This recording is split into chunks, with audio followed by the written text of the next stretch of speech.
Broadcasting live from Haven Conference 2022 in Atlanta, it's time for Organization Conversation, brought to you by Wall Control Storage Systems. Wall Control gives you the storage and organization you crave.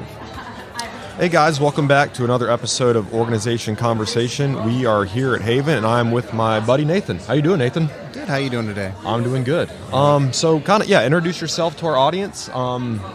What brings you here, and speak a little bit about your own brand as well. All right. Well, my name is Nathan Logsdon. I'm from Logsdon Woodworking. I do woodworking and DIY.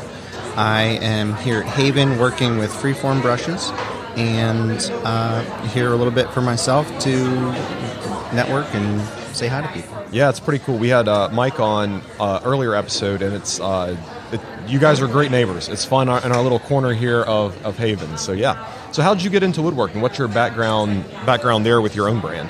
Well, I started at 14 DIYing with my parents.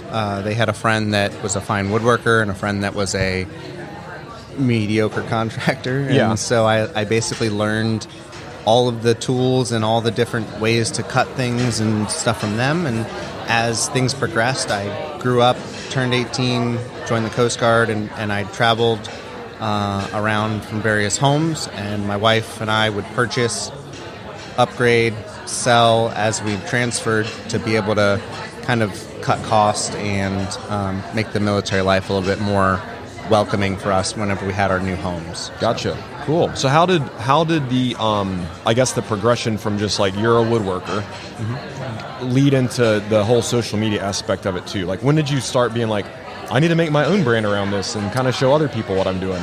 So when we were in North Carolina, there wasn't a whole lot to do where we lived, and I started woodworking to make things for my wife. And then I basically got asked, well, hey, how much would that cost? Hey, could you make me this? And it turned into a business and a bit of a side hustle, making affordable furniture for active duty military members, because you go into a chain store and you're looking at a huge price tag. Yeah, for sure. I was making things that people would be able to afford. It was quality, but it wasn't like top tier where it was I would have to charge them so much. So there was a nice balance there. Yeah, that's pretty cool. How many do you do like commission pieces, or do you have like a standard product that you offer? How does that work? Does someone reach out to you and say, hey Nathan, will you build me this? Or is it like, oh, somebody bought that off my website? I was the guy where you show me a picture and I replicate it. Yeah. I would re-engineer it to fit their space and whatnot, whether it was bathroom vanities or sliding barn door TV consoles. I've made a dozen of those. So it's just a matter of, hey, I want this, but can I have it 7 feet long instead of 5 feet long? Yeah. Can I have it 36 inches high instead of 24 inches high? And so it was a matter of me figuring out how to customize these pieces for people and still stay on that like military budget. Yeah. So I was always being commissioned and then doing the work. I never was able to like keep stock and to build that seems like it seems like you're doing it the more fun way, where everything you're building, at least to start with, is a new, like you're learning all kind of new skills. You're like from a table to a chair to a sliding barn, that's a lot of different versatility you got to have. It was daunting because every single time I got commissioned, I was doing something new. Yeah. So I had to practice on a scrap piece before I got to do those cuts, or I have to practice on drilling before I mount the hardware because I only have one set of doors. If I mess up the measurements, I'm done. Yeah. I have to buy more material, and that's on me. So it wound up being a great way to learn, but it gave me confidence in knowing that I am capable to upgrade my skills with each project. Yeah, gotcha. That's awesome. So how many commission pieces do you do now? So because we purchased our house in Jacksonville, Florida, we almost shut down my wood shop for about a year and a half now. I've been doing mostly cutting boards, coasters, small stuff for friends and family, and like small batches. But now I'm actually making what I want and what I'm having fun with, and then I'm putting it up for sale and seeing if people want it. Awesome. Which leaves me with a tub full of things I haven't sold yet, which isn't ideal, but at the same time, you can, and you're learning, exactly. And exactly. That's valuable knowledge, and you have that in the inventory. Yeah. So very cool. So what is your, kind of pivoting a little bit, what's your experience with wall control, and how has organization helped you in your spaces? So I have always had a small shop. When I was in North Carolina for those 2 years, I had a one-car garage, and I had one wall to put stuff on. I used pegboard. Every time I'd take a tool off, it would fall.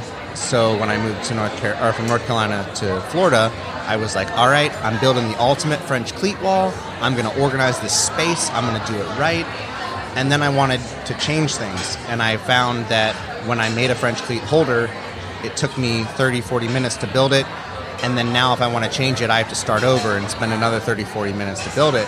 So when I found wall control at WorkbenchCon, I spoke with you guys and I figured out that I was in a position to really upgrade my space and reduce my time involved in organizing and being able to change my space when I upgraded tools and stuff like that. That's a huge point. I appreciate you bringing that up, because people don't think, and we love every, French cleat, that's fantastic, but the challenge is, and even we see this with like slat wall, it's so big between one to the next, and you can't the space efficiency is very hard, and micromanaging a very small space becomes very difficult, and changing it up, Absolutely. So it's like in a 1 square foot, you just can't do a ton in there, so yeah.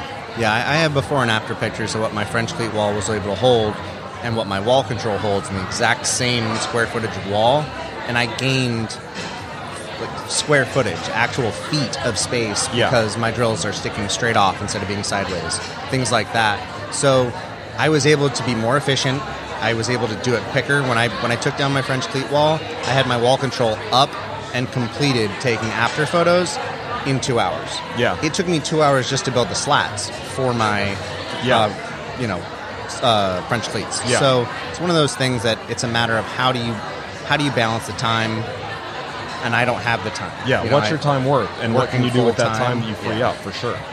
Cool. Well, is there any accessory or anything that you think the audience would benefit from being aware of that you just don't think is out there as much as it could be?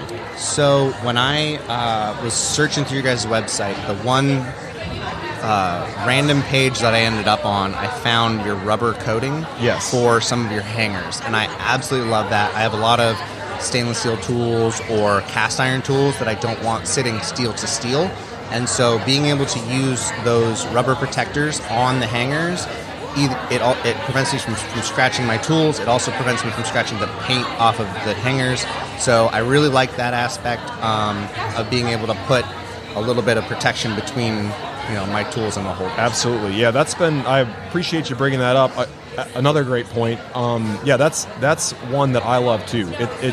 It makes a huge difference getting that metal to metal contact off, and it also, the other thing is, it grips whatever's on there pretty well too. So like if you're concerned about something sliding side to side, that will kind of stop it in its tracks. So absolutely.